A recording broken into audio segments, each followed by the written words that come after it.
penilaian atau observasi peer teaching ini bisa teman-teman pelajari ketika nanti teman-teman mengikuti PPG dalam jabatan tahun 2022, di mana teman-teman nanti akan melakukan praktik peer teaching yang nantinya peer teaching itu akan dinilai. Lalu seperti apa rubrik penilaian daripada observasi peer teaching?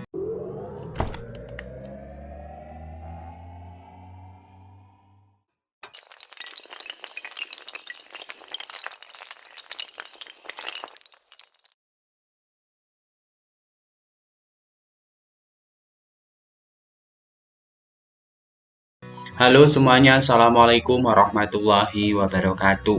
Kembali lagi di channelnya tentang pendidikan, tutorial, dan data PD Official.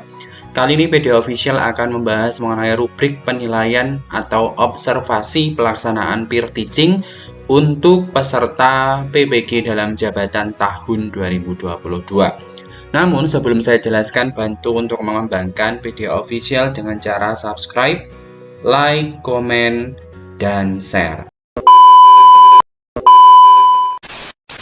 Oke teman-teman semuanya, di layar ini sudah saya tunjukkan petunjuk rubrik penilaian observasi atau peer teaching yang dikeluarkan oleh Kemendikbudristek untuk mahasiswa PPG dalam jabatan tahun 2022. Di mana teman-teman bisa buka di salinan Juknis PPG yang diupload pada halaman ppg.kemdikbud.go.id, khususnya pada halaman 95. Pada halaman 95 ini disebutkan untuk rubrik penilaian observasi peer teaching. Yang pertama ialah teman-teman mohon memberi tanda silang atau lingkar atau tanda lainnya pada angka 1, 2, 3, dan 4 atau 5 untuk memberikan skor kompetensi mahasiswa PPG pada tiap aspek yang diobservasi, di mana angka 5 ini akan menunjukkan nilai terbaik dari tiap aspek. Yang kedua, jumlah aspek yang diobservasi ada 25 butir aspek.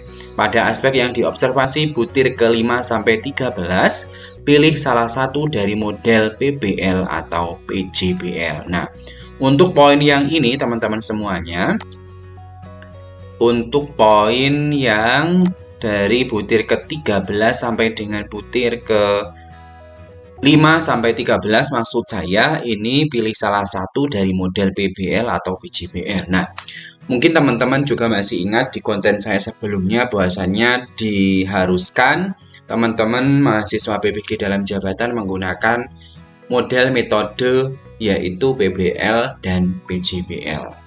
Nah, untuk rubrik penilaian juga diberikan penjelasan kembali untuk model PBL dan PJBL itu gunanya untuk penentuan butir, khususnya untuk butir ke-5 dan sampai 13. Oke.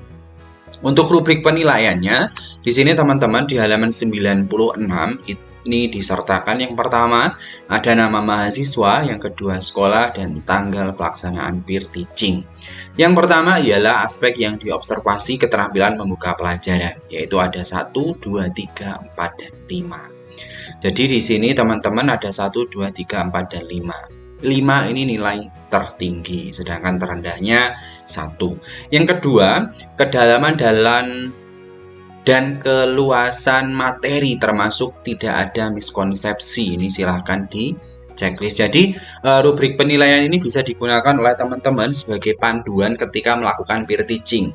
Upayakan ketika melakukan peer teaching itu semua aspek yang dinilai ini nampak dengan jelas.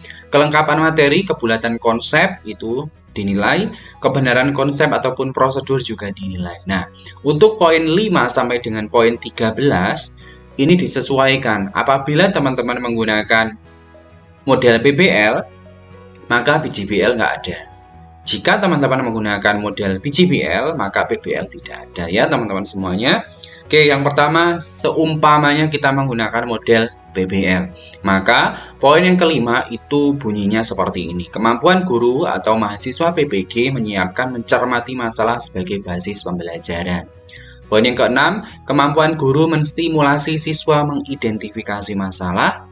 Yang ketujuh, kemampuan guru menstimulasi siswa mengidentifikasi akar masalah. Kemampuan menstimulasi siswa mengidentifikasi alternatif solusi untuk poin ke-8.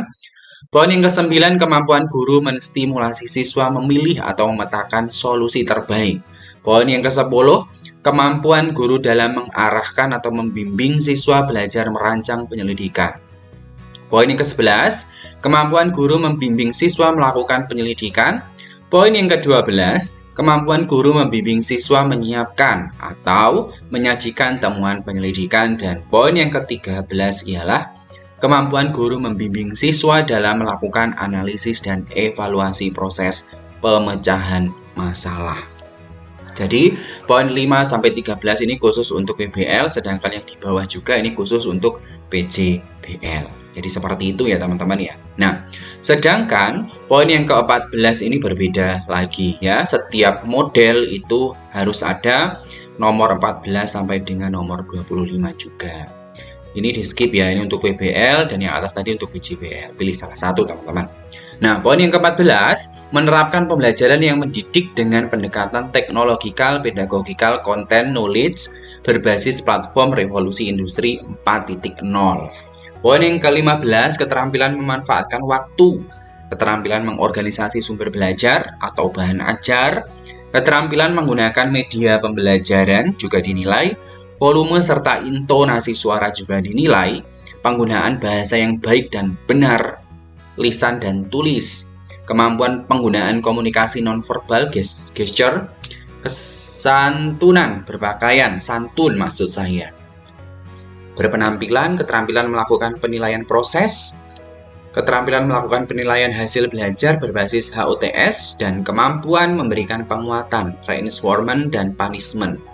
Dan yang terakhir yang dinilai ialah keterampilan menutup pembelajaran. Nah, di sini nanti skornya berapa, hasilnya akan terlihat. Dan pada bagian bawah, itu observer akan memberikan catatan ataupun saran atas pelaksanaan peer teaching yang dilakukan oleh mahasiswa PPG dalam jabatan tahun 2022. Sedangkan pada bagian akhir ini teman-teman bisa menilai, yaitu nilai peer teaching, jumlah nilai peer teaching dibagi 125 dikali dengan 100. Nanti diketahui nilai peer teachingnya. Nah, saya ingatkan kembali untuk teman-teman calon mahasiswa PPG dalam jabatan, rubrik penilaian peer teaching ini bisa digunakan untuk memandu teman-teman ketika nanti akan melakukan peer teaching, dengan mempertimbangkan beberapa aspek yang diobservasi oleh observer. Sehingga tujuannya ialah ketika teman-teman melakukan peer teaching nanti nilainya maksimal, karena setiap aspek yang dinilai itu nampak dengan maksimal. Jadi seperti itu ya teman-teman. Ini bisa dilihat pada halaman 95 sampai dengan 97 untuk salinan juknis PPG dalam jabatan, khususnya rubrik penilaian observasi peer teaching. Mudah-mudahan apa yang saya sampaikan dapat dipahami oleh teman-teman semuanya. Sebelum saya tutup, saya ingatkan jangan lupa tinggalkan komentar pada video ini, subscribe, like, komen, dan share video official channelnya tentang pendidikan, tutorial, dan data. Salam data, salam literasi, saya tutup. Wassalamualaikum warahmatullahi wabarakatuh.